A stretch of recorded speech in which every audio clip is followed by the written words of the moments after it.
કરું છું ભાતૃભાવ સોસાયટીની આપણી આત્મિક જાગૃતિની સંગતમાં, અને આપ સર્વ સમયસર આવી ગયા છે એ માટે પણ આપનો આભાર માનું છું, અને ખાસ ઈશ્વર પિતાનો આભાર માનું છું. આ દિવસ આપણને આપ્યો ને આપણે સોસાયટી તરીકે આત્મિક જાગૃતિની સંગતમાં જોડાઈ શકીએ છીએ. રેવરન નગીન સાહેબ, રેવરન ડેવિડ સાહેબ, કાંતિ અંકલ અને અશ્વિનભાઈ અને આશીષભાઈ પણ આપણી સાથે છે મંડળીના આગેવાનો તરીકે. ત્યારે આપ સર્વનો આવકાર કરું છું. નાની પ્રાર્થના કરી અને આપણે મિટિંગની શરૂઆત કરીએ.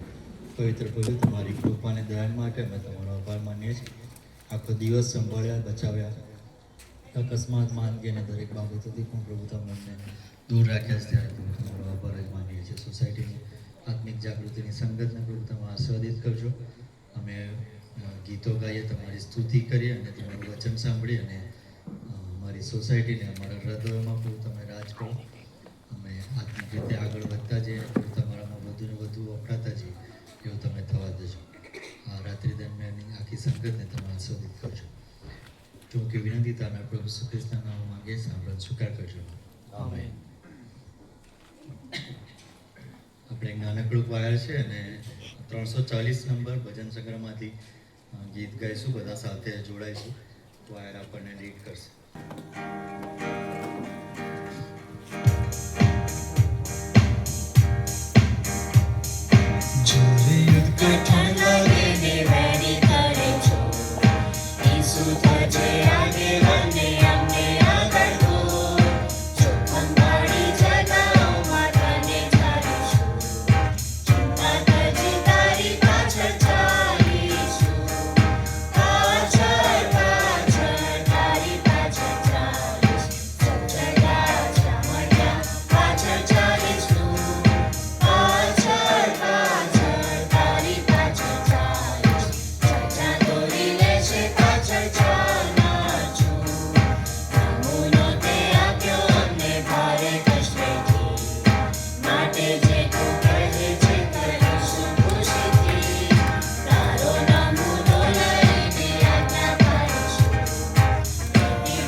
બાઇબલ વાંચનમાં જોડાઈશું અને પ્રીતિ એસ ઠાકોર આપણને બાઇબલ વાંચનમાં જોડશે. યોહાનની લખેલી સુવાર્તા 10મો અધ્યાય અને 22મી કલમથી 39 કલમ સુધી પ્રીતિ આપણને વાંચનમાં જોડશે.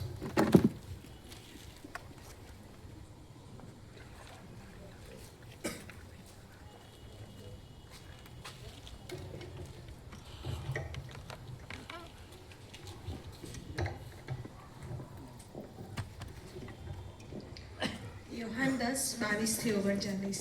હવે યરૂશાલેમમાં પ્રતિષ્ઠા પર્વ હતું અને તે વખતે શિયાળો હતો. ઈસુ મંદિરમાં સુલેમાનની પરસાળમાં ફરતો હતો. ત્યારે યહૂદીઓએ તેની આસપાસ ફરીને તેને કહ્યું, તું ક્યાં સુધી અમને સંદેહમાં રાખશે? જો તું ખ્રિસ્ત હોય તો તે અમને સ્પષ્ટ કહે. ઈસુએ તેઓને ઉત્તર આપ્યો કે મેં તો તેમને કહ્યું, પણ તમે માનતા નથી. મારા બાપને નામે જે કામો હું કરું છું તેઓ મારે વિશે સાક્ષી આપે છે, પણ તમે વિશ્વાસ કરતા નથી, કેમ કે તમે મારા ઘેટામાંના નથી. મારા ઘેટા મારો સાથ સાંભળે છે. વળી હું તેઓને ઓળખું છું અને તેઓ મારી પાછળ ચાલે છે. હું તેઓને અનંત જીવન આપું છું અને કદી તેઓનો નાશ થશે નહીં, અને મારા હાથમાંથી કોઈ તેઓને છીનવી લેશે નહીં. મારો બાપ જેમણે મને તેઓને આપ્યા છે તે સૌથી મોટો છે અને બાપના હાથમાંથી કોઈ તેઓને છીનવી લેવા સમર્થ નથી. હું તથા બાપ એક છીએ. ત્યારે યહૂદીઓએ તેને મારવાને ફરીથી પથ્થર હાથમાં લીધા. ઈસુએ તેઓને ઉત્તર આપ્યો કે મેં બાપ તરફથી તમને ઘણા સારા કામો દેખાડ્યા છે. તેઓમાંના કયા કામને લીધે તમે મને પથ્થર મારો છો? યહૂદીઓએ તેઓને ઉત્તર આપ્યો કે કોઈ સારા કામને લીધે અમે તેને પથ્થર મારતા નથી, પણ દુર્ભાષણને લીધે, અને તું માણસ છતાં પોતાને દેવ ઠરાવે છે તેને લીધે. ઈસુએ તેઓને ઉત્તર આપ્યો, મેં કહ્યું કે તમે દેવો છો એમ શું તમારા નિયમશાસ્ત્રમાં લખેલું નથી? જેઓની પાસે દેવનું વચન આવ્યું તેઓને જો તેણે દેવો કહ્યા અને શાસ્ત્રનો ભંગ થતો નથી, તો જેને બાપે અભિષિક્ત કરીને જગતમાં મોકલ્યો તેણે કહ્યું કે હું દેવનો દીકરો છું. તો શું તમે તેને એમ કહો છો કે તું દુર્ભાષણ કરે છે? જો હું મારા બાપના કામ નથી કરતો તો મારા બાપ પર વિશ્વાસ ન કરો, પણ જો હું કરું છું, જો કે તમે મારા પર વિશ્વાસ ન કરો તો પણ તે કામો પર વિશ્વાસ કરો, કે જેથી તમે જાણો કે સમજો કે બાપ મારામાં છે અને હું બાપમાં છું. ત્યારે તેઓએ ફરીથી તેને પકડવાની કોશિશ કરી, પણ તે તેઓના હાથમાંથી નીકળી ગયો. આભાર પ્રીતિ. હવે વિશેષ પ્રાર્થનામાં આપણે જોડાઈશું અને કાશ્મીરા આંટી આપણને પ્રાર્થનામાં દોરશે.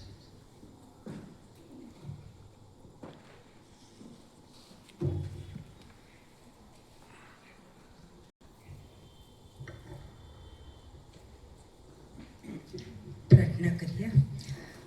ઉચ્ચ અને ઉન્નત રાજ્યાસન ઉપર બિરાજમાન અમારા મહાન પ્રભુ, અમે તમારી સ્તુતિ કરતા તમારો આભાર માનીએ છીએ. અમારા જીવનમાં તમે આજનો દિવસ બતાવ્યો પ્રભુ, આભાર માનીએ છીએ. તમારી હાજરી આખો દિવસ અમારી સાથે રાખી અમે તમારો આભાર માનીએ છીએ. અને અત્યારે પ્રભુ અમારી સોસાયટીની અંદર જે આત્મિક જાગૃતિની મીટિંગ થઈ રહી છે પ્રભુ, એના માટે પણ અમે તમારો આભાર માનીએ છીએ.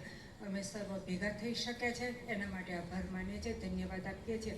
અને અત્યારે પ્રભુ ખાસ કરીને અમે જે તમારા સેવકો જ્યારે અહીં આગળ આજનું જે વચન લાગે મારા પ્રભુ, તમારું વચન એમ કહે છે કે તમારા મુખમાંથી જે વચન નીકળે છે એ અસર કર્યા વગર પાછું ફરતું નથી. તમારા સેવકોના મુખની અંદર પ્રભુ તમે આજે તમારું વચન મૂકો પ્રભુ. પવિત્ર આત્માદેવ એ વચન પોકારવા માટે તમારા સેવકને કૃપા આપો પ્રભુ, એ માટે અમે તમને વિનંતી કરીએ છીએ.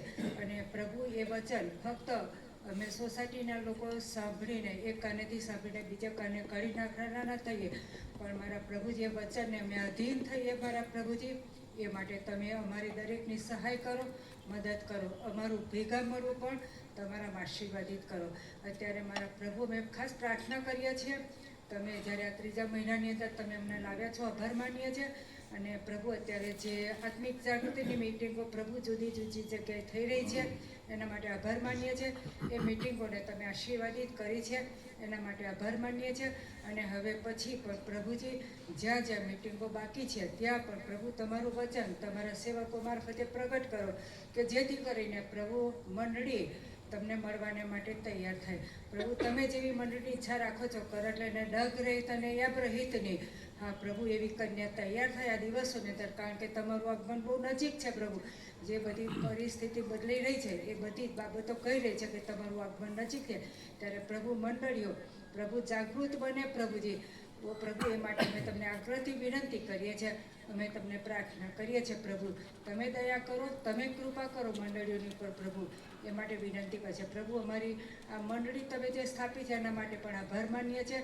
મંડળીના વિવિધ દરેક કાર્યોને પણ પ્રભુ તમે આશીર્વાદિત કરો એવી વિનંતી કરીએ છીએ. અત્યારે ખાસ કરીને પ્રભુ અમે જે કંઈ પરિસ્થિતિ સર્જાઈ છે પ્રભુજી, જે યુદ્ધ જે ચાલી રહ્યું છે ઈરાન અને ઇઝરાયલની વચ્ચે મારા પ્રભુ, અને એના લીધે પણ પ્રભુ ઘણી બધી વિષમ પરિસ્થિતિ થઈ છે પ્રભુ, કેવળ અમારા દેશની અંદર નહીં પણ પ્રભુ આખા જગતની અંદર. ત્યારે પ્રભુ અત્યારે એ બધી બાબતો તમે નથી સમજી શકતા કે કેમ પ્રભુ આ યુદ્ધ બંધ નથી થતું, પણ તમારું વચન તો એમ કહે છે કે તમે ભાલાને કાપી નાખો છો, તમે ધનુષ્યને ભાંગી નાખો છો, તમે રથોને અગ્નિથી બાળી નાખો છો, અને તમે પૃથ્વીના છેડા સુધી લડાઈ બંધ કરનાર એવા ઈશ્વર છો. આખી પૃથ્વીનું નિરીક્ષણ કરો છો પ્રભુ તમે, ત્યારે પ્રભુ એ બધી જ પરિસ્થિતિ અમે તમારા કૃપાસન પાસે લાવીએ છીએ. કારણ કે પ્રભુ તમે ભલા ઈશ્વર છો, તમે ઘટતું કરનાર ઈશ્વર છો પ્રભુ. ત્યારે તમારી ઈચ્છા અને યોજના તમે એ બાબતની અંદર પરિપૂર્ણ કરો એવી અમે વિનંતી કરીએ છીએ. અમારા ગુજરાતમાં, અમારા ભારતની અંદર જે સુવાર્તાનું કાર્ય થઈ રહ્યું છે, ઘણા બધા વિરોધી પરિબળો ઉઠ્યા છે પ્રભુ તમારા કામની વિરુદ્ધ. તો પણ પ્રભુ મારા દેશના માટે તમારી તારણની યોજના છે. અત્યારે પ્રભુ મંડળીઓ મારફતે, સંસ્થાઓ મારફતે તમારું સેવા કાર્ય થઈ રહ્યું છે પ્રભુ. ત્યારે એ સેવા કાર્યને પણ તમે આશીર્વાદિત કરો. અને પ્રભુ અમારા દેશમાંથી મૂર્તિ પૂજા, અંધશ્રદ્ધા પ્રભુ એ બધી બાબતો દૂર થાય એ માટે પણ અમે તમને વિનંતી કરીએ છીએ, પ્રાર્થના કરીએ છીએ પ્રભુજી. પ્રભુ અમે પ્રાર્થના કરીએ છીએ અમારા દેશના આગેવાનોના માટે, રાજ્યકર્તાઓના માટે. તેઓને પણ પ્રભુ તમે દોરવણી આપો, માર્ગદર્શન આપો, જેથી કરીને પ્રભુ અમારા દેશનો તેઓ સારો વહીવટ કરી શકે એવી પણ અમે તમને વિનંતી કરીએ છીએ, અમે પ્રાર્થના કરીએ છીએ. ફરી એક વખત પ્રભુ અમે તમારો આભાર માનીએ છીએ, ધન્યવાદ આપીએ છીએ પ્રભુ કે પ્રભુ અત્યારે અમારી આ સોસાયટીની અંદર મિટિંગ થઈ રહી છે અને હવે પછી પ્રભુ તમારા સેવકને તમારા પવિત્ર હાથમાંથી તમે ભરો અને પ્રભુજી એમના મુખના શબ્દો તમે બનો પ્રભુ એવી વિનંતી કરીએ છીએ. સર્વમાન મહિમા ગૌરવ તમને આપતા અમારી આ પ્રાર્થના ધન્યતાના પ્રભુ ઈસુ ખ્રિસ્તના નામમાં લાવીએ છીએ. સાંભળો અને સ્વીકાર કરો પિતાજી. આમીન. આભાર કાશ્મીર આંટી. અત્યારે ખાસ વાયરના દીકરાઓને વિનંતી કરીશ કે તું વર્ષિપમાં આપણને દોરશે.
બંધ કરીએ, આપણા મસ્તકો પ્રભુની આગળ નમાવીએ અને આપણી પાપોની માફી માંગીએ, આપણી ભૂલોની કબૂલાત કરીએ અને અત્યાર સુધી જે કંઈ પણ પૂરું પાડ્યું તેનો આભાર માનીએ.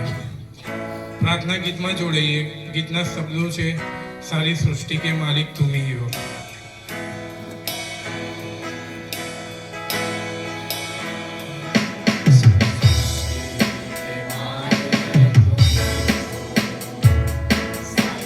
Stay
પવિત્ર પવિત્ર જીવતા જાગતા કૃપાળુ પિતા, તમારો ખૂબ ખૂબ આભાર છે અમને આ જગ્યાએ દોડી લાવ્યા તે માટે, અત્યાર સુધી સાચવ્યા સંભાળ્યા તે બદલ તમારો ખૂબ ખૂબ આભાર છે ઈશ્વર પિતા.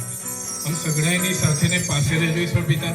અહીં ઉપસ્થિત જેઓ આવ્યા છે તે બધાની સાથે પાસે રહેજો ઈશ્વર પિતા.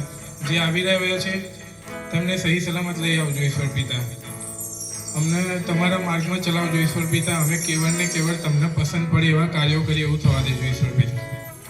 શૈતાની વાનાઓથી અમને દૂર રાખજો ઈશ્વર પિતા.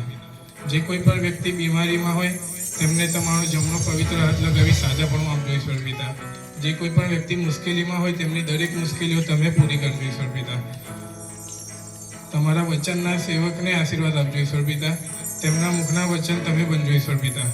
અમે કેવળ ને કેવળ સાંભળીએ નહીં પરંતુ અમારા જીવનોમાં ઉતારીએ એવું થવા દેજો ઈશ્વર પિતા. આટલી ટૂંકી અને નમ્ર વિનંતી સાંભળો અને સ્વીકાર કરજો બાપ.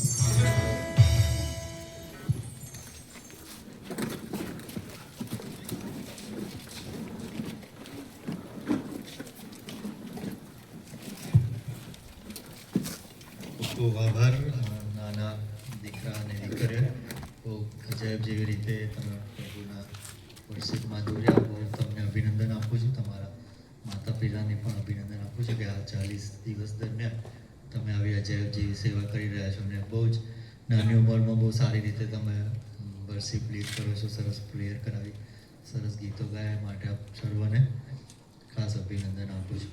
હવે પછીનો સમય હું રેવરન્ડ નાગીન ચૌહાણ સાહેબને આપીશ કે તેઓ પ્રભુના વચનમાં જોડશે.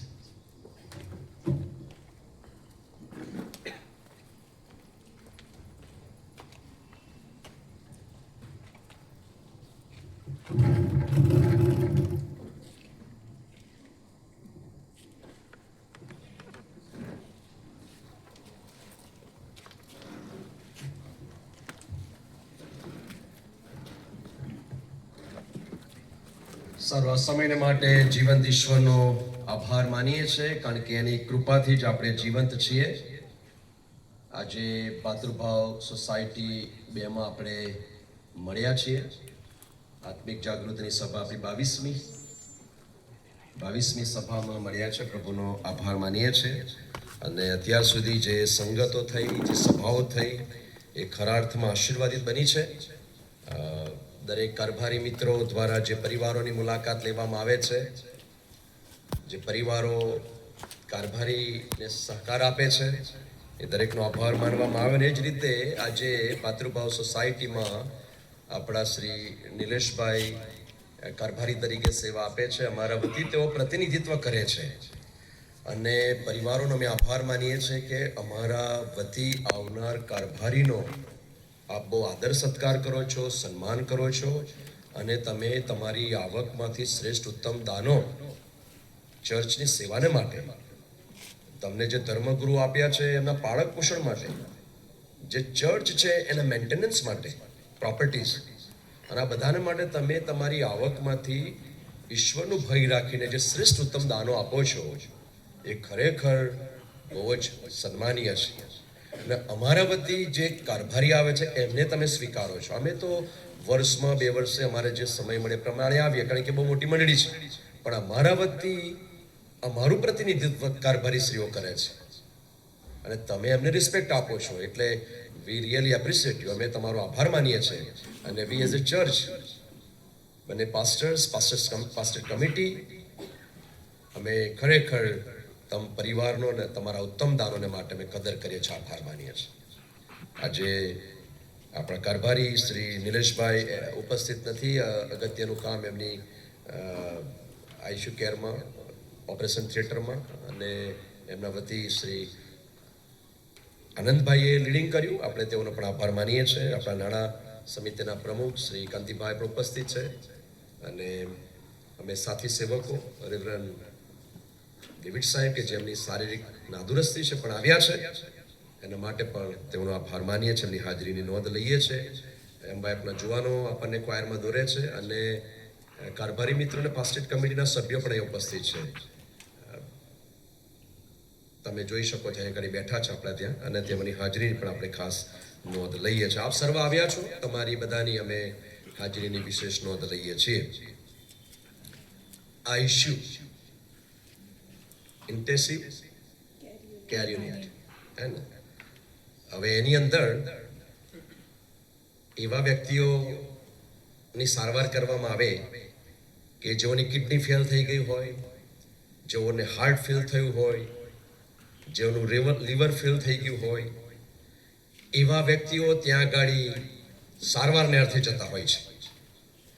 અને ત્યાં આગળ જે આખો સ્ટાફ હોય, એ આખું જે યુનિટ હોય, એ એમને કેર આપે, જાત જાતની નળીઓ લગાવે અને જાત જાતની પાઇપો લગાવીને કોઈ પણ રીતે એમને જીવંત રાખવાની પ્રયત્ન કરતા હોય છે.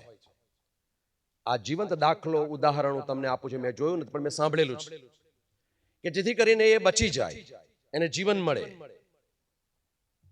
અને એ બધું તમે જુઓ તો આપણને બહુ આશ્ચર્ય લાગે. જે બધી નળીઓ લગાવવામાં આવી હોય ને હાર્ટ ધબકતું રાખવામાં આવે ને બધી આખી જે આઈસીયુની અંદર જે વ્યવસ્થા હોય, તમે જુઓ તો આપણને પણ બહુ ડર લાગી જાય. અને એવી પરિસ્થિતિમાં માણસ જે સારવાર લઈ રહ્યો છે, એ કિડની ફેલિયર હોય કે હાર્ટ ફેલિયર હોય કે પછી લીવર ફેલિયર હોય, એવા વ્યક્તિ જ્યારે સારવાર લઈ રહ્યો હોય ત્યારે જાણે કે છેલ્લી અણી પર હોય, મરવાની સ્ટેજ પર હોય. એવા સમય, એવી પરિસ્થિતિમાં ત્યાં એ વ્યક્તિ ઘણા બેહોશ હોય છે અને ઘણા હોશમાં હોય છે. અને એવા સમયે જે કેરટેકર ત્યાં હતા, યુનિટની અંદર જે સારવાર લેના હતા, એ વ્યક્તિની એક એવા હોશવાળા વ્યક્તિ સાથે વાતચીત થઈ. અને વાતચીતમાં એવું સાંભળવા મળ્યું, કારણ કે એ વ્યક્તિ રડી રહ્યો હતો, છેલ્લા સ્ટેજ પર હતો. હવે એને ખબર હતી કે હવે મારું મરણ નજીક છે, હવે મારું જીવન પૂરું થઈ ગયું છે, હવે કોઈ ગેરંટી નથી. અને એ રડી રહ્યા હતા, આંસુ સારી રહ્યા હતા. અને એવા સમયે જે યુનિટની અંદર જે વ્યક્તિ હોય છે એમને પૂછે, ભાઈ કેમ રડો છો, શા માટે તમે રડી રહ્યા છો? અને કહે છે કે મને હવે મારી આખી જિંદગીની રીલ દેખાઈ રહી છે, મારું આખું જિંદગીનું સરવૈયું મને દેખાઈ રહ્યું છે. હું 70 વર્ષનો છું, હવે એવી અણી પર આવી પડ્યો છું, હવે છેલ્લા સ્ટેજ પર છું, મારું જીવન પૂર્ણ થવાની આરે છે અને હવે મારું આખું જીવનનું પિક્ચર દેખાઈ રહ્યું છે, 70 વર્ષનું જીવન દેખાઈ રહ્યું છે. શું જોઈ રહ્યા છો? શું તમે જોઈ રહ્યા છો આ તમારા 70 વર્ષની અંદર? તો કહે છે કે એને જવાબ આપ્યો અને જવાબ બહુ સાંભળવા જેવો છે. જે નહોતું કરવાનું એ મેં કર્યું છે, ને જે મારે કરવાનું તે મેં નથી કર્યું. એ આખા મારા જીવનનું આ સરવૈયામાં મને દેખાઈ રહ્યું છે. હવે મારું જીવન પૂરું થવાની અણી પર છે, હવે હું પતી ગયેલો છું, હવે હું જીવવાનો નથી, અહીંયાથી હવે મારી ડેડ બોડી જશે. અને કહે છે કે મારે જે કરવાનું હતું તે મેં કર્યું નથી, જે નહોતું કરવાનું મેં કર્યું છે, જે કરવાનું તે મેં નથી કર્યું. અને એ મને દેખાઈ રહ્યું છે, એ હું જોઈ રહ્યો છું, એ અનુભવી રહ્યો છું. અને પેલો વ્યક્તિ પૂછે છે કે તમે શું કર્યું, તમારા 70 વર્ષના જીવનમાં તમે શું કર્યું? કહે છે કે મેં ઘણા બધા લોકોને અપમાન કર્યા, હું અપશબ્દો બોલ્યો, ઘણાની વિરુદ્ધ મેં સાક્ષીઓ પૂરી, નિંદાઓ કરી, અને બધું મને દેખાઈ રહ્યું છે. આખા જીવનકાળ દરમિયાન મેં જે જે કર્યું છે, હવે મારી રીલ કારણ કે મને દેખાઈ રહી છે. હું એમની માફી માંગી શકતો નથી, હવે હું જઈ શકતો નથી એમને મળવાને માટે. હું હવે આઈસીયુ કેરમાં છું, હવે પથારીમાં છું, હવે જીવન પૂર્ણ થવાની આરામાં છે. અને જેમની સાથે મેં આવા વ્યવહારો કર્યા છે, દુર્વ્યવહારો કર્યા છે, અપમાનો કર્યા છે, અપશબ્દો બોલ્યા છે, હું હવે એમની માફી માંગી શકતો નથી, એમની પાસે જઈ શકતો નથી, હું હવે કંઈ કહી શકતો નથી, કેમ કે હવે મારું જીવન પૂર્ણ થવાની આરે છે, હવે પતી ગયું છે, હું હવે કંઈ જ કરી શકતો નથી. તો તમે શું કરી શકતા હતા? મારી પાસે ખૂબ પૈસા હતા, હું ધનાઢ્ય માણસ હતો, હું સુખી માણસ હતો, મારી પાસે પાવર હતો, મારી પાસે પોઝિશન હતી, બધું જ મારી પાસે હતું. હું ઘણાની મદદ કરી શકત પણ ન કરી શક્યો, ઘણાના જીવન બચાવી શકત, ન કરી શક્યો, ઘણાની સાથે ભાઈચારામાં રહી શકત, નથી કરી શક્યો, હું પ્રેમથી રહી શકત, નથી કરી શક્યો. ઘણું બધું કઈ એને કહ્યું, આ હું કરી શકત, પણ કે છે મેં નથી કર્યું. કેમ? મને હમ હતો, બીજાને તકલીફ આપવામાં મને બહુ આનંદ આવતો હતો, મને ઘણું ગમતું હતું, મને મજા આવતી હતી એને રંજાડવામાં, આવું કરવામાં મને બહુ આનંદ મળતો હતો. અને કહે છે કે મને અત્યારે બધું યાદ આવે છે અને એટલા માટે હું રડી રહ્યો છું, કેમ કે હું હવે માફી માંગવાને માટે જઈ શકતો નથી. મારે જે કરવાનું તે હું કરી શક્યો નથી, નતું કરવાનું મેં બધું કરી ચૂક્યો. Realization at the time of die. હવે મરવાનો સમય આવ્યો છે, હવે મરી જવાના છે, હવે ડેડ બોડી અહીંયાથી જવાની છે, એવો સમય આવ્યો છે અને હવે એને પસ્તાવો થાય છે, હવે એને ભાન થઈ રહ્યું છે, હવે એને રિયલાઇઝ થઈ રહ્યું છે કે મેં જીવનમાં જે કર્યું છે બધું ખોટું કર્યું છે. અને એટલા માટે મારા વાલા મિત્રો, મારા વાલા વિશ્વાસી ભાઈ બહેનો, હું ને તમે આ પૃથ્વી પર કશું લઈને આવ્યા નથી ને કશું લઈને જવાના નથી, પણ જે ઈશ્વરે મને ને તમને શ્રેષ્ઠ જીવન આપ્યું છે, જેણે મારીને તમારી જિંદગીને સવારી લીધી છે, જે નથી ચાહ્યું એનાથી સર્વશ્રેષ્ઠ પ્રભુએ આપ્યું છે, અને મારા ને તમારા માટે આ પૃથ્વી પર આવીને મરણ પામ્યા, સજીવન થયા, એ પુનરુત્થાનની આશા જો સવારથી પોલ એ ઈસુના પુનરુત્થાન પર વિશ્વાસ કરીને એ જીવંત આશામાં એ દુઃખો, એ તકલીફો, એ પરિસ્થિતિનો સામનો કરીને પણ કહે છે કે જીવવું તે ખ્રિસ્ત ને મરવું તે લાભ. એમનો શિરછેદ કરી નાખવામાં આવ્યો અને પ્રભુ ઈસુ ખ્રિસ્ત ના બાળકો તરીકે, ખ્રિસ્તીઓ તરીકે હું ને તમે જીવીએ છીએ. ઘણા બધા પડકારોમાં હું ને તમે આગળ વધીએ છીએ, પણ જીવનની આ વાસ્તવિકતા છે, નરી વાસ્તવિકતા છે. તમારે માનવું હોય તો માનજો, તમારે સ્વીકારવું તો સ્વીકારજો, મને કોઈ વાંધો નથી, પણ આ વાસ્તવિકતા છે, આ નરી વાસ્તવિકતા છે. સમય નહીં મળે અને એટલા માટે ખ્રિસ્ત ઈસુમાં જે જીવંત આશા આપવામાં આવી છે એ વિષય પર આપણે શીખી રહ્યા છીએ. આજનો આપણા જે શાસ્ત્ર પાઠ છે એમાં 10મા અધ્યાયની 28મી કલમ એ આપણી મુખ્ય કલમ છે, પણ મેં આખો પેરેગ્રાફ વંચાવ્યો અને 28મી કલમ એવું લખ્યું છે કે હું તેઓને અનંત જીવન આપું છું અને કદી તેઓને નાશ થશે નહીં અને મારા હાથમાંથી કોઈ તેઓને છીનવી લેશે નહીં. કેટલું ગજબની કલમ, કેટલું ગજબનું વચન પ્રભુ ઈસુ ખ્રિસ્ત દ્વારા આપવામાં આવ્યું. અને તમે આગળનો અધ્યાય વાંચો, 10મો અધ્યાય, તો લખવામાં આવ્યું છે તે પ્રમાણે એ ઉત્તમ ઘેટા પાળક છે, પોતાના ઘેટાને શોધે છે, એના માટે જીવ આપવા માટે પણ તૈયાર છે. અને આવા પ્રભુ ઈસુ ખ્રિસ્ત ના જીવન વિશે હું ને તમે સર્વ વાકેફ છીએ. એ અધ્યાયમાં ઈસુને ઉત્તમ ઘેટા પાળક તરીકે દર્શાવવામાં આવ્યા છે. યહૂદી લોકોનો અવિશ્વાસ છે એ સંદર્ભે ત્યાં લખવામાં આવ્યું છે અને કદાચ આપણા અભ્યાસ પરથી આપણને જાણ થાય, માલુમ પડે છે.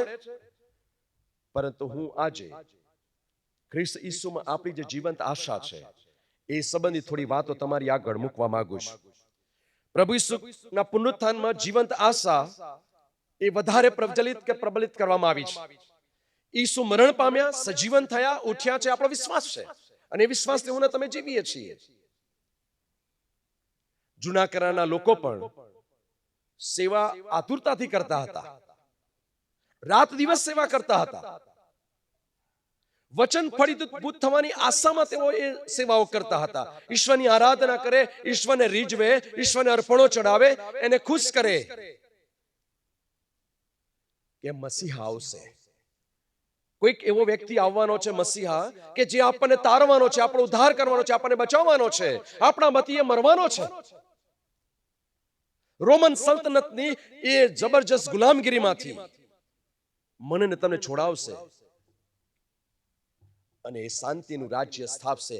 આવી આશા સાથે, આવા વિશ્વાસ સાથે ઇસ્રાયેલી પ્રજા એ ઈશ્વરની રાહ જોઈ રહ્યા હતા અને એ આશા પરિપૂર્ણ થઈ. વિશ્વાસી ભાઈ બહેનો, એ આશા પરિપૂર્ણ થઈ, એ વચન પરિપૂર્ણ થયું. એ ભવિષ્ય કથનો જે ભાખવામાં આવ્યા હતા એ અક્ષરશઃ પૂર્ણ થયા. પરંતુ શું થયું? પ્રકાશ આવ્યો, પ્રકાશ પ્રકાશ્યો. પણ યોહાનની લખેલી સુવાર્તા 1નો અધ્યાય 11મી કલમમાં લખવામાં આવ્યું છે તે પ્રમાણે તે પોતાનાની પાસે આવ્યો, પણ પોતાના લોકો એ તેનો અંગીકાર કર્યો નહીં.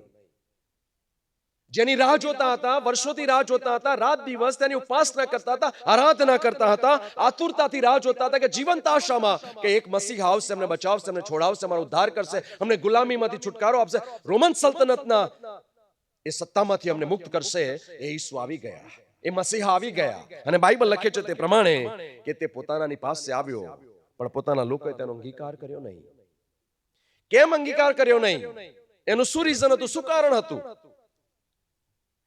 તો યોહાન 3 અધ્યાય 19મી કલમમાં લખ્યું છે તે પ્રમાણે જગતમાં અજવાળું આવ્યું છતાં માણસોએ અજવાળા કરતા અંધારું ચાહ્યું, કેમ કે તેઓના કામ ભૂંડા હતા. અને મારીને તમારી પરિસ્થિતિ આ છે. ઈસુ આવી ગયા, ઈસુ આવીને મરણ પામ્યા, પુનરુત્થાન થઈ ગયું, સ્વર્ગારોહણ થઈ ગયું. એ ત્યાર પછી શાઉલ એ પાઉલ બની ગયા, એના જીવનનું બદલાણ થઈ ગયું. એણે ઈસુના મરણ પર, પુનરુત્થાન પર વિશ્વાસ કર્યો, એનો શિરછેદ થઈ ગયો, શિષ્યો આવી ગયા. પણ આજે પણ હું ને તમે અંધારામાં છે. સુવાર્તા મારી પાસે આવી, અમારા બાપ દાદાએ સ્વીકારી, પણ એમણે સ્વીકારી, આપણું શું? હવે આપણામાં કોઈ બદલાણ, કોઈ વ્યક્તિત્વમાં બદલાણ? જગતમાં અજવાળું આવ્યું, મારીને તમારી પાસે સુવાર્તા આવી, મારા ને તમારા બાપ દાદા પાસે સુવાર્તાઓ આવી. આપણે સ્વીકારી છે, પણ છીછરી સ્વીકારી છે. સ્વાર્થ માટે, લાભ માટે આપણે સ્વીકારી લીધી છે. પણ મનમાની તો આપણી જ કરવાની, આપણને જે ગમે જ કરવાનું. બાઇબલ ભલે જે કહેતું હોય બાઇબલને નહીં ફોલો કરવાનું, મને જે યોગ્ય લાગે જ કરીશ, કેમ કે તેઓના કામ ભૂંડા હતા. પરંતુ યોહાન 1:12 કહે છે પ્રમાણે, પણ જેટલાએ તેનો અંગીકાર કર્યો, એટલે જેટલાએ તેના નામ પર વિશ્વાસ કર્યો, તેટલાને તેણે દેવના છોકરા થવાનો અધિકાર આપ્યો. આ બી બહુ અજાયબ વચન છે. ઈશ્વર આપણને તક આપે છે. યહોવા દેવ ઈશ્વર પ્રભુ ઈસુ ખ્રિસ્ત તક આપે છે. પણ જેટલાએ તેનો અંગીકાર કર્યો, આ બધાના માટે સ્વતંત્ર છે. માનવું, ના માનવું, સ્વીકારવું, ન સ્વીકારવું, એ આપણા પર ડિપેન્ડન્ટ છે. કોઈ કહે એટલે વિશ્વાસ કરવાનો એ ખોટી વાત. બાઇબલ તમારી ને મારી પાસે છે. ભલે સેવક ઉભા થઈને કહેતા હોય, પણ વચન શું કહે છે, વચન પર તમારે વિશ્વાસ કરવાનો. એટલા માટે હું કહું છું, બાઇબલ લઈને આવો, સંગતોમાં બાઇબલ લઈને આવો. પણ બાઇબલ આપણે ઘરે પેલા ગાંખલામાં મૂકી દીધું છે, તિજોરીઓમાં મૂકી દીધું, સાચવીને. બાઇબલ કોઈની પાસે જોવા વડીલો લઈને આવે છે, કોઈની બીજા જોડે બાઇબલ જ નથી હોતું. અને આપણે કહે છે હું ખ્રિસ્તી છું, હું ઈશ્વરમાં માનું છું, હું બિલીવર છું. How it is possible? જે બેધારી જીવન રૂપી તલવાર છે ને, તો આપણે જોઈને લઈને ફરતા ને આપણે યુદ્ધ કરવાની કરીએ છીએ. ક્યાંય કપાઈને મરી જઈશું. આ યુદ્ધ માટેની તલવાર છે, આત્મિક જીવનનું ભાથું છે, હથિયાર છે.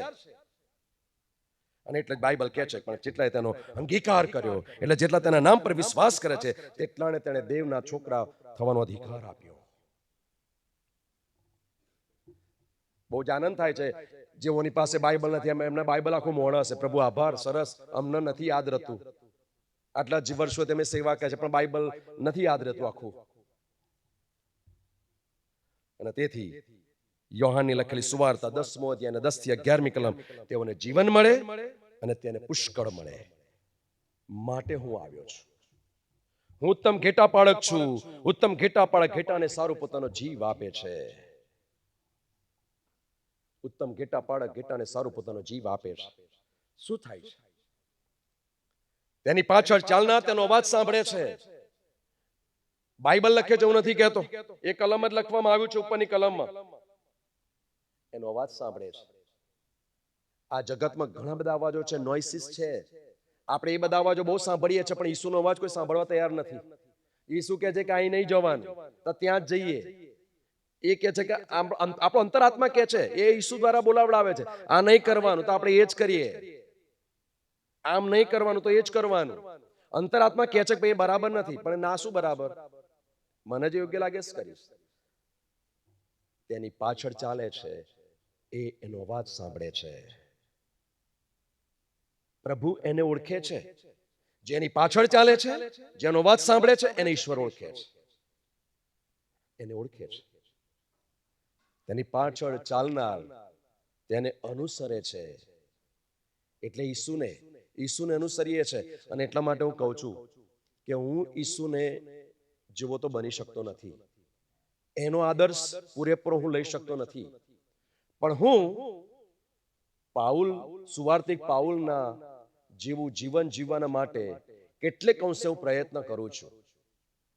અઘરું છે, કઠણ છે, પણ એઝ એ પ્રિસ્ટ તરીકે, એઝ એ પ્રભુના સેવક તરીકે ઈશ્વરે અભિષિક્ત એનોઇન્ટેડ કર્યો છે માટે એના રાજ્યના માટે જે જીવંત આશા આપવામાં આવી છે અને જે જવાબદારી સોંપી છે, આટલી મોટી મંડળીની જવાબદારી, જેથી કરીને હું કોઈકના માટે આદર્શ બની શકું. હજારો દ્રષ્ટિ મને જુએ છે સેવક તરીકે, સેવિકા તરીકે, અમને બાળકોને. અને એટલા માટે ઈસુનો આદર્શ લેવાનો પૂરેપૂરો પ્રયત્ન કરું છું, પણ અઘરો છે, નથી કરી શકતો. પણ પાઉલે ઈસુને એ અંશે સ્વીકાર્યા, એના પગલે ચાલવાના માટે પ્રયત્ન કરું છું.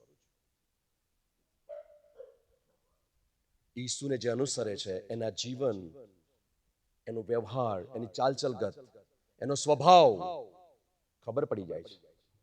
એના માટે સાક્ષી પૂરે છે. ને એટલા માટે અહીંયા જે વાંચ્યું છે પ્રમાણે 22મી કલમમાં કે જે પ્રતિષ્ઠા પર્વ એટલે સમર્પણનો તહેવાર, એ મકાબીઓના સમયની વાત છે.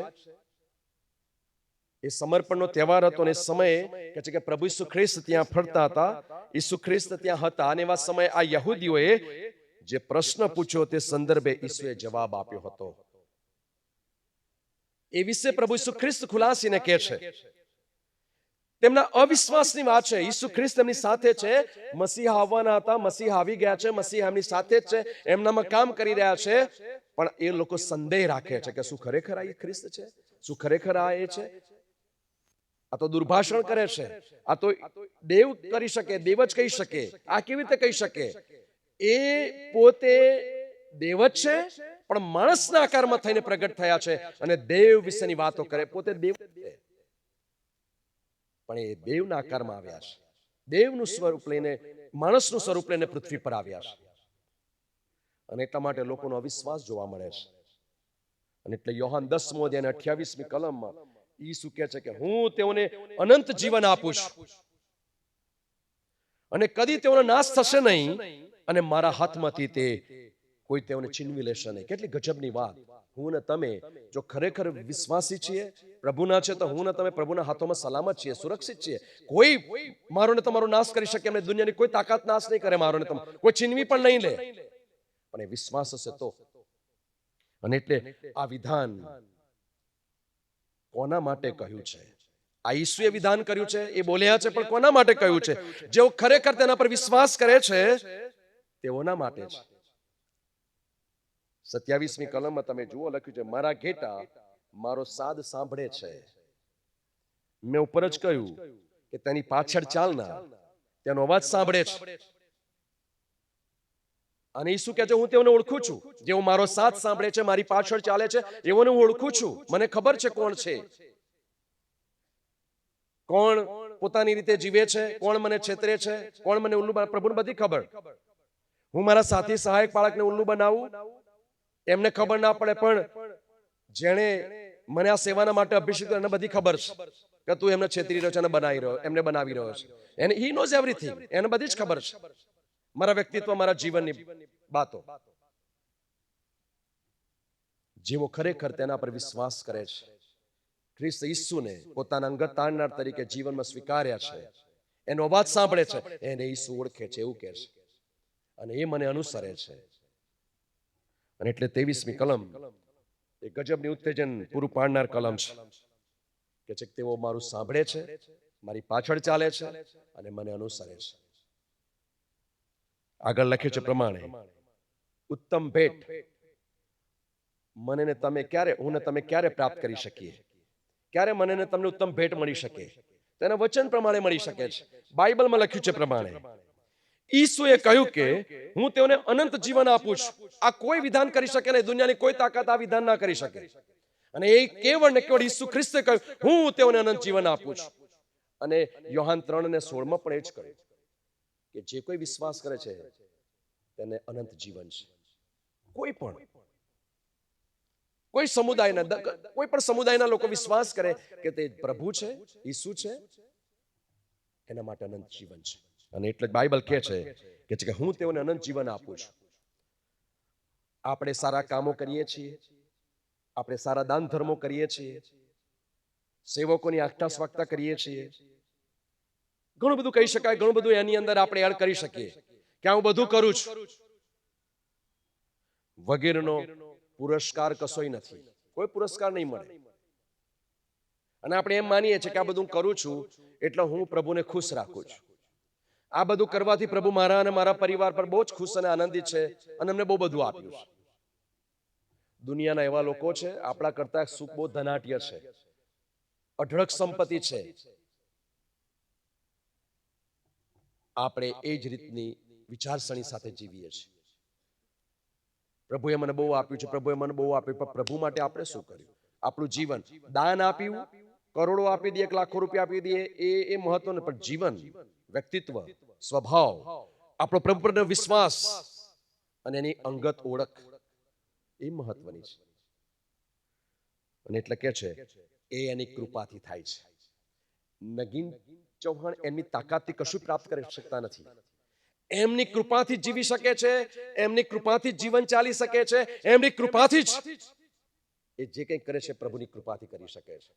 મારી પાસે કોઈ તાકાત નથી, મારી કોઈ લાયકાત નથી, ભલે મેં બીડી કર્યું, પણ એ બને જો એના સાનિધ્યમાં હું ન બેસું, એની તરફ દ્રષ્ટિ ન લગાવું અને એની પાસે હું ન માગું, ત્યાં સુધી વચન મારા દ્વારા તમારી પાસે કદી નહીં આવી શકે. એ પ્રભુ જ આપે છે, એની કૃપામાં લઈ આવું છું કે મેં બહુ હોશિયાર છું, મેં બીડી કર્યું છે, મેં આટલો અભ્યાસ કર્યો, એટલે હું તમારી પાસે વચન લઈને આવું છું. પવિત્ર આત્મા એની કૃપા વડે તમારી મધ્યે શું લાવવાનું છે એ શીખવે છે. હું નથી બોલતો, પ્રભુ બોલાવે છે. પ્રભુ એની અનંતકાલિક યોજનામાં પ્રકાશ દ્વારા એ વચન પૂરું પાડે છે. અને એટલા માટે મારો અને તમારો ભૂતકાળ ગમે તેવો હોય, ભૂતકાળ કદી વિચાર કરશો ને, ગમે તેવો હોય, જેવો હોય એવો, પણ ઈસુએ જે આપ્યું છે સર્વશ્રેષ્ઠ આપ્યું છે. પ્રભુએ મને ને તમને જે આપ્યું છે સર્વશ્રેષ્ઠ આપ્યું છે. આપણે ભૂતકાળ ઘણી બધી વાર વાગોળ કરીએ છીએ. ઓકે, ગુડ, ધેટ્સ ફાઇન, જે હતા એ સારું, પણ અત્યારે ઈશ્વરે એનાથી અલગ એની ઓળખ આપી છે, આઈડેન્ટિટી આપી છે, જબરજસ્ત પ્રભુમાં આધ્યાત્મિકતા આપી છે. અને આધ્યાત્મિકતા આપણા માટે સાક્ષી પૂરે છે. ધન દોલત સંપત્તિ આપણી સાક્ષી નથી, પણ આપણું જીવન કઈ આપે છે, આપણું જીવન આપણા માટે સાક્ષી પૂરે છે. વચન કદી તોડી શકાતું નથી. તેથી ઈસુ આગળ કહે છે, અને કદી તેઓનો નાશ થશે નહીં. હું અનંત જીવન આપું છું અને કદી તેઓનો નાશ થશે નહીં. હું અનંત જીવન આપું છું, માટે તેઓનો કદી નાશ થશે નહીં. આ દૈવી ગેરંટી છે, હું નથી કહેતો, બાઇબલ કહે છે. એટલા માટે 28મી કલમમાં લખ્યું છે કે તેઓનો કદી નાશ થશે નહીં. એ ગેરંટી છે, એ પ્રૂફ છે. મરણ આવશે, પણ એ આધ્યાત્મિક મરણ છે. દૈહિક રીતે મરણ પામીએ છે, શારીરિક રીતે મરણ પામીએ છે, આત્મા પ્રભુ લઈ લે છે.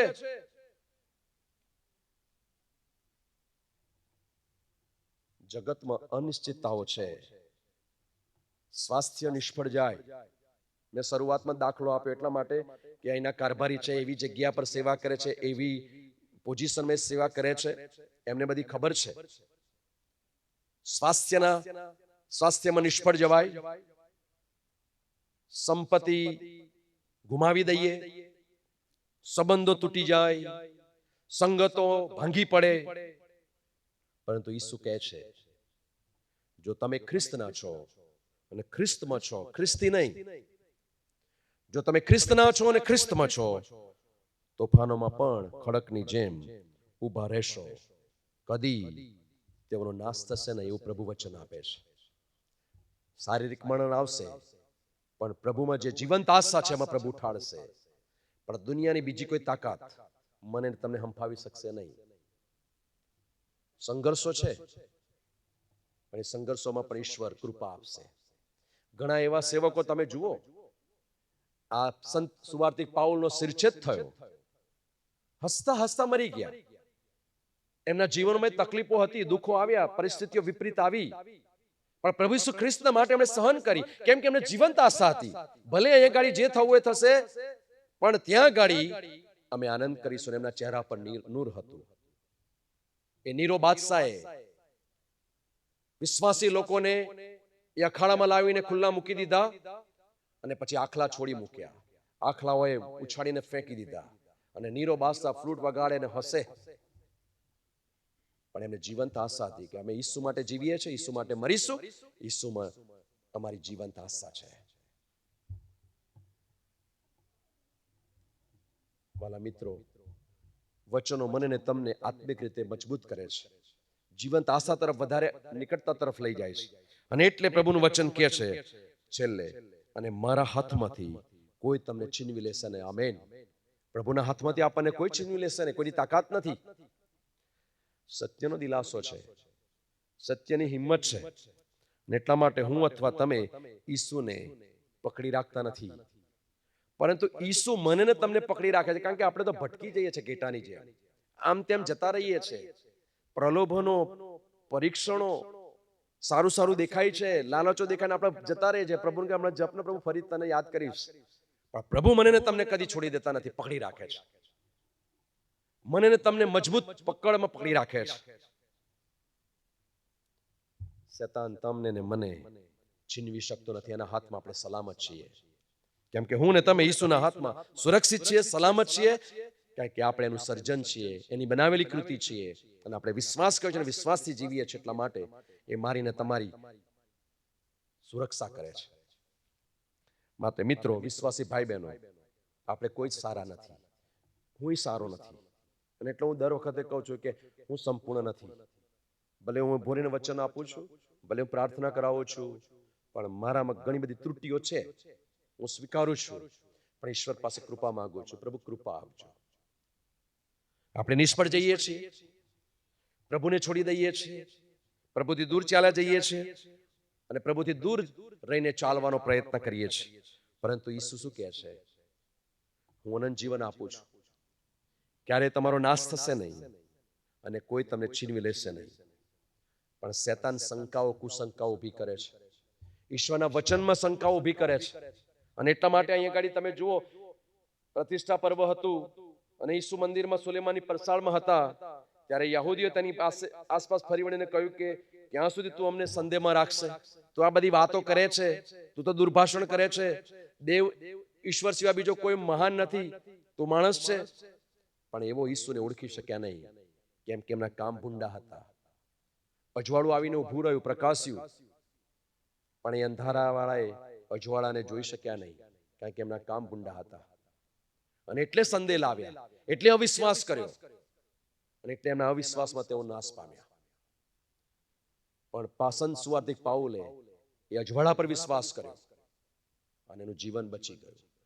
યોહાનની લખેલી સુવાર્તા 10મો અધ્યાય 24 થી 27મી કલમમાં લખ્યું છે કે ત્યાં તું ક્યાં સુધી અમને સંદેહમાં રાખીશ? જો તું ખ્રિસ્ત હોય તો તે અમને સ્પષ્ટ કહે કે તું ખ્રિસ્ત છું. ઈસુએ તેઓને ઉત્તર આપ્યો કે મેં તો તમને કહ્યું, પણ તમે માનતા નથી. મારા બાપને નામે જે કામો હું કરું છું તેઓ મારા વિશે સાક્ષી આપે છે. હું જે કંઈ કરું છું મારી તાકાત કે લાયકાતથી નહીં, એ મારા બાપની કૃપાથી હું કરું છું. એની કૃપામાં હું કરી શકું છું, અને તેઓ મારા વિશે સાક્ષી આપે છે. પણ તમે વિશ્વાસ કરતા નથી. હું જે કંઈ કરું છું એની પર તમે વિશ્વાસ કરતા નહીં, તમે સંદેહ લાવો છો. અને એટલે ઈસુએ કહ્યું, કેમ કે તમે મારા ઘેટામાંના નથી. મારા ઘેટા મારો સાથ સાંભળે છે, વળી હું તેઓને ઓળખું છું, અને તેઓ મારી પાછળ ચાલે છે. સ્પષ્ટ પ્રભુએ કહી દીધું, તમે મારા ઘેટામાંના નથી, કેમ કે મારા ઘેટા મારો સાથ સાંભળે છે, અને હું તેમને ઓળખું છું, અને તેઓ મારી પાછળ ચાલે છે, મને અનુસરે છે. અને આપણે પ્રભુનો સાદ સાંભળનાર, એ આપણને ઓળખે છે, અને આપણે એને અનુસરનાર લોકો છીએ. આ વિધાન ઈસુ અનિશ્ચિતતામાં બોલે છે. તમે અને હું કોના અવાજ પર વિશ્વાસ કરીશું? મારે તમારી સામે પ્રશ્ન છે કે આપણે કોના અવાજ પર વિશ્વાસ કરીશું? આ જગતમાં આપણે જીવીએ છીએ, જાત જાતના અવાજો આપણી આસપાસ સંભળાય છે, ઢગલાબંધ અવાજો છે. ઈસુ ધીરો મીઠો, આપણે ગીત કહે છે ને, ધીરો મીઠો પ્રેમી અવાજ, પ્રભુ ઈસુ ખ્રિસ્તનો કોઈ સાંભળો અવાજ. આ બધા અવાજોમાં એ ધીરો મીઠો કોમળ અવાજ પ્રભુ આપી રહ્યા છે, પણ આપણે પેલા બધા અવાજો સાંભળીએ છીએ. શેતાને લોકોના મન એટલા બધા આંધળા કર્યા છે. અત્યારે તમે ગીતો ને એના ટ્યુન ને તમે જુઓ ને, 12 ગીતો વાગતા પણ અહીં પગ જણજણાટ શરૂ થઈ જાય, હાથ જણજણાટ શરૂ થઈ જાય, કારણ કે ઈ શેતાને એટલા બધા મન આંધળા કરી નાખ્યા છે કે અવાજ સંભળાતો નથી. હવાએ શેતાનનો અવાજ સાંભળીને એની પર વિશ્વાસ કર્યો. ઈસુએ જે કહ્યું એ ના સાંભળ્યું, એના અવાજ પર વિશ્વાસ કર્યો. આ બરાબર છે. શું આવ્યું? મરણ આવ્યું. 2 ચોર હતા આજુબાજુમાં. એક ચોરે ઈસુનો અવાજ સાંભળી લીધો કે આ તો પરમ કૃપાળુ પરમેશ્વર છે. એણે ઈસુના અવાજ પર વિશ્વાસ કર્યો, એને પારાદેશમાં જવાનું આમંત્રણ પ્રાપ્ત થયું. જો પ્રભુ ઈસુમાં આપણી જીવંત આશા મને ને તમને પ્રાપ્ત થઈ છે, તો યોહાન 10:28 પ્રમાણે વિશ્વાસ કરો, તો તે ઈસુ બધું બદલી શકે છે. તો હિંમતથી ચાલીએ છીએ, બીકમાં નહીં. જો મેં ને તમે ઈસુમાં વિશ્વાસ કર્યો છે, જીવંત આશામાં વિશ્વાસ કર્યો છે, આ જે વચનો કહેવામાં આવે વચન પર વિશ્વાસ કર્યો છે, તો હિંમતથી ચાલીએ છીએ, ડર નથી, બીક નથી. તો આનંદથી પ્રભુની ચિંતા, આનંદથી પ્રભુની સેવા કરીએ છીએ, ચિંતાથી નહીં. કોઈ ચિંતા રહેતી નથી. જો આપણે ખરેખર ઈસુમાં છીએ તો તે મારીને તમારી સલામતી બને છે. એ મને ને તમને ઓળખે છે અને શાશ્વત જીવન તરફ દોરી જાય છે. અને હજી સુધી જો તમે ને મેં એને ઓળખ્યા નથી તો આજ સમય છે, આજ ટાણું છે કે મારે ને તમારે ફરીથી પુનઃસ્થાપિત થવાનું છે, વચન પર વિશ્વાસ કરવાનો છે.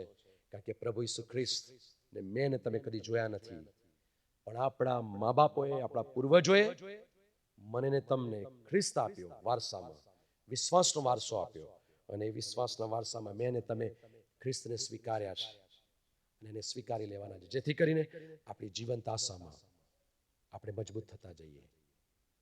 ઘણા બધા સંઘર્ષો છે, ને સંઘર્ષોમાં પણ પ્રભુનું વચન મને ને તમને બહુ જ દિલાસો અને આહવાન આપે છે કે હું તેઓને અનંત જીવન આપું છું. મારા એમનો કદી નાશ થશે નહીં અને મારા હાથમાંથી કોઈ તેમને છીનવી લેશે નહીં. આપણે પ્રભુ ઈસુ ખ્રિસ્તના હાથમાં સલામત છીએ. આજે સાંજે પ્રભુનું વચન મારા અને તમારા અંતરો સાથે, હૃદય સાથે વાત અને વ્યવહાર કરો અને ખરા અર્થમાં જેનું ભજન કરીએ છીએ એનું મજબૂતાઈથી ખરા અંતર કરતી ભજન કરીને એના અનુયાયીઓ બનીએ. એના માટે પ્રભુ આપણ સર્વને એની આશિષ્ટ કૃપા આપો. આમેન. God bless you.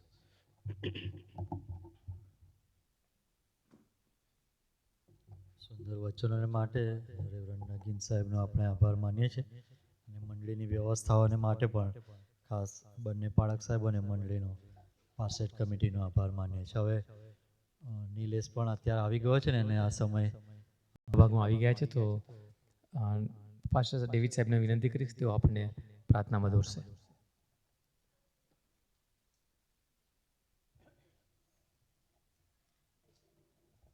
પ્રાર્થના કરીએ. હે પ્રભુ સર્વશક્તિમાન ઈશ્વર, તમારો આભાર માનીએ છીએ, તમારી સ્તુતિ કરીએ છીએ પ્રભુ. આજની આ મીટિંગને પ્રભુ તમે આશીર્વાદિત કરી, નિલેશભાઈની આગેવાની, કારભારી તરીકેની સેવાઓ, ઉત્તમ સેવાઓમાં પ્રભુ તમે તેમને મદદ કરી છે, સહાય કરી છે. બધા પરિવારોમાં જાય છે, મુલાકાતો લે છે, દાનો એકઠા કરે છે, પ્રાર્થનાઓ કરે છે.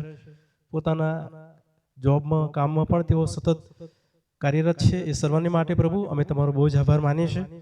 આજે પોતાના કામમાં તેઓ કાર્યરત હોવાના કારણે આનંદભાઈ જ્યારે આ મિટિંગનું લીડિંગ કર્યું છે પ્રભુ, અમે તેમનો પણ પ્રભુ તમારા હાથોમાં સોંપતા તેમની પણ આભાર માનીએ છીએ પ્રભુ. અને વિશેષ પ્રભુ અમારી ભાતૃભાવ 2 સોસાયટીના તમામ રહીશો જેઓ અહીં હાજર છે એ બધાને માટે પ્રભુ તમારી સ્તુતિ મહિમા કરીએ છીએ. અને પ્રભુ આ મિટિંગમાં પ્રભુ તમારા સેવકના મુખ દ્વારા તમે અમારી સાથે બોલ્યા, તમારું સામર્થ્ય, તમારું ગૌરવ અમારી મધ્ય લાવ્યા. જીવંત આશા એ વિષયના અનુસંધાનમાં પ્રભુ તમે ઉત્તમ વચનો અમારા સુધી લાવ્યા અને તેથી તમારો આભાર માનીએ છીએ પ્રભુ.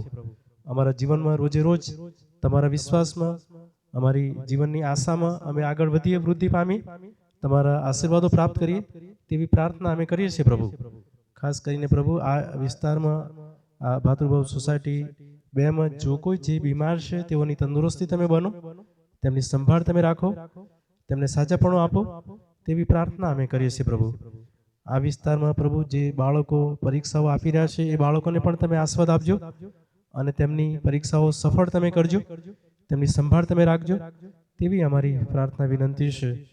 અને પ્રભુ તમે આ વિસ્તારના તમામ પરિવારોને તેમના જીવનોમાં રહેલા અલગ અલગ જે કૃપાદાનો, તેમના જીવનમાં રહેલી સર્વિસ, કાર્યક્ષેત્ર, દોડધામ કરવું, પોતાનો જીવન નિર્વાહ, પોતાનું કુટુંબ, મંડળી સાથેના સંબંધો, તમારી સાથેના સંબંધો, એ બધામાં પ્રભુ તમે તેમના સહાયક દેવ બન્યા છો, વધારે તમે બનજો, તેમની સંભાળ તમે રાખજો, તેમના પ્રશ્નો, તકલીફ, મુશ્કેલી, મૂંઝવણો એ સગળું તમે દૂર કરજો. સર્વ પ્રકારે પ્રભુ જે સારું છે તે બધું તેમના હકમાં કરજો તેવી પ્રાર્થના અમે કરીએ છીએ પ્રભુ. જે પરિવારોમાં પાછલા દિવસોમાં જે કંઈ પ્રકારની માંદગી આવી, તંદુરસ્તી તમે આપી, અમે આભાર માનીએ છીએ અને હજી પણ પ્રભુ તમે એ તંદુરસ્તી પૂરી પાડજો તેવી પ્રાર્થના અમે કરીએ છીએ. અને અમે બધા જેઓ સાથે મળ્યા છે, દૂર દૂરથી ઘણા બધા તમારા દીકરા દીકરીઓ, સભ્યો જેઓ આ મિટિંગમાં આવે છે, પાસ્ટેટ કમિટી, કારભારી ભાઈઓ બહેનો, એ બધાને માટે પ્રભુ અમે આભાર માનીએ છીએ. તેમની હાજરીને માટે પ્રભુ અમે તમારી સ્તુતિ મહિમા કરીએ છીએ. અમને આનંદ થાય છે કે આ મિટિંગ પ્રભુ સર્વને માટે ઘણા આશીર્વાદો લાવે છે. અને એટલા માટે પ્રભુ તમે આ મિટિંગને જે આશીર્વાદિત કરી એમ આવનાર મિટિંગોમાં પણ તમે અમારી મધ્ય હાજર રહેજો અને તમારું કૃપા અને તમારું સામર્થ્ય અમારા જીવનમાં લાવજો અને તમારા વચનો દ્વારા આરાધના દ્વારા સ્તુતિ મહિમા કરવાની તમે અમારી સહાય બનજો તેવી પણ અમે પ્રાર્થના વિનંતી કરીએ છીએ પ્રભુ. અત્યારે અમે બધા તમારા હાથોમાં સોંપાતા અમારી પ્રાર્થના તમે સાંભળી છે. આભાર માનતા પ્રભુ ઈસુના નામમાં અમારી પ્રાર્થના તમે સાંભળો અને માન્ય કરો. આમીન. ઓ આકાશમાં અમારા બાપ, તમારું નામ પવિત્ર મનાવો, તમારું રાજ્ય આવો, જેમ આકાશમાં તેમ પૃથ્વી પર તમારી ઈચ્છા પૂરી થાઓ. દિવસની અમારી રોટલી આજ અમને આપો, જેમ અમે મારા ઋણોને માફ કર્યા છે તેમ તમે મારા ઋણોને માફ કરો. અમને પરીક્ષણમાં ન લાવો, ગુનાહીથી અમારો છૂટકો કરો, કેમ કે રાજ્ય તથા પરાક્રમ તથા મહિમા સર્વકાળ સુધી તમારા છે. આમીન. અને હવે આપણો ત્રિએક પ્રભુ એટલે ઈશ્વર પિતા, ઈશ્વર પુત્ર, ઈશ્વર પવિત્ર આત્મા આપણી સાથે, આપણા પરિવારોની સાથે, આપણી મંડળી સાથે અને અહીં પ્રત્યેક જેઓ અહીં હાજર છે એ બધાની સાથે હમણાંથી સદા સર્વકાળ સુધી હોજો. આમીન.